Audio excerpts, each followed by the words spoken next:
جو ظاہر ہے وہ بھی ننگے تھے بیچارے, آئے موقع ملا اور جو لے گئے کر کرا کے. اچھا صاحب, ملےدار نو بلا لینے سر, کیا انفارمیشن ہے آپ کے پاس سر؟ سر میرا پرانا ملے دار ہے جی اور پرانا جو ملےدار. میرا نیا ملے دار ہے نا وہ بھی جیسے جاوید اقبال ہے. اچھا, تو لیکن اللہ نے پھر بھی عزت دی ہے, بڑا کرم ہے اس کا. مطلب ان کے گوانڈ رہ کے بھی اللہ نے عزت دی ہے آپ کو, بڑی گل ہے, خوش قسمت ہو ہاں گئے. جی یہ دیکھیں, یہ بڑی صاحب نے بات ابھی وہ ہوتی ہے, ویڈیو بڑی بھی بات لگائی ہے ہوتی ہے. جسٹس جاوید اقبال کی کہ بچوں کو دور ہاں تو رکھیں. میں اسد صاحب کا دیکھیں وہ بلایا ہے, اور شیخ رشید صاحب کے اوپر ایک نہیں کافی سارے کیسز ہیں. ایک بات. دوسری بات یہ ہے, کسی دن کیونکہ بات پردے کی ہے, میں نے اجازت مانگی تو انہوں نے بتائی نہیں, تو میں انشاءاللہ اپنے پروگرام میں مجھے اجازت مل گئی تو بتاؤں گا کہ ان کا گیٹ نمبر 4 ہے کیا. لیکن اشارتاً میں بتا دیتا ہوں کہ وہ اسکیم 3 میں ہے, گیٹ نمبر 4 جو ہے. تو اسد صاحب نے جو ہے نا ابھی بات کی کہ منڈا سی جوان تھے, وہ بہت بیچارہ اترا سی کہ بھائی میری ویاہ کرا دیو, ایک ماسی پھردی سی انہوں, وہ رشتے کراندی سی انہوں, کیا کہ جی میرے لیے. اس نے بتایا پترا کڑی ایڈی صحت مند, بالکل پتلی کمر, گلابی رنگ جناب, خوبی. اچھا وہ بندہ ترسے, کہ اچھا اما جی میرا کوئی نام ہی دس دیو, کوئی ایڈریس دس دیو, میں تمہیں ایڈوانس پیسے دے دینا. اچھا پیسے رکھ لو. نہ اس کا نام بتایا, نہ اس کا ایڈریس بتایا, اور باقی ساری خوبیاں بتا دیں.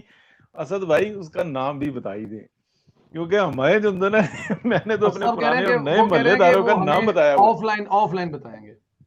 چلیں ٹھیک ہے. ملک صاحب کا نام جو ہے نا آپ آف لائن بتائیے گا. وہ جو ہے ڈار صاحب کے بھی مرید رہ وہ چکے. نام بتا رہے ہیں میوٹ لگا کر, اسد صاحب نام بتا رہے ہیں میوٹ لگا کر. اسد صاحب چودھری اجاز, نہیں میں نے چودھری اجاز, پرائیویٹ چودھری چیٹ اجاز, چودھری اجاز بتا دیا انہوں نے.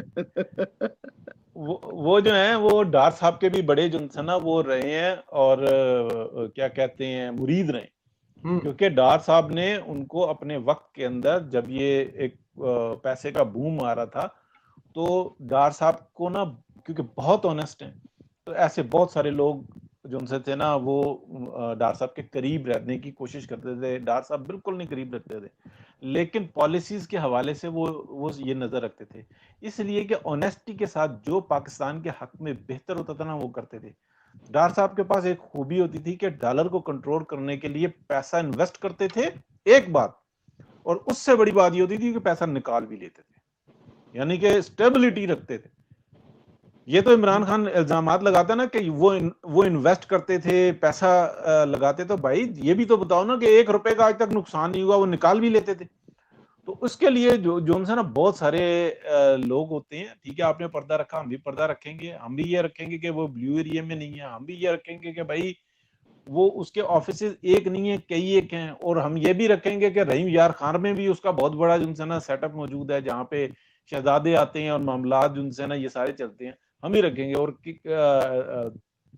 2-3 ایئر لائنیں ہیں جو کہ بن رہی ہیں پاکستان کے اندر, لیکن وہ یہ کہتی ہیں کہ ٹھیک ہے اگر آنےسٹ حکومت آتی ہے تو پھر ہم انویسٹ کریں گے. اور کارگو کی ایک بہت بڑی ایئر لائن جو نا پاکستان میں لانچ ہونے کے لیے تیار ہے, بلینز آف ڈالر کی انویسٹمنٹ ہوگی.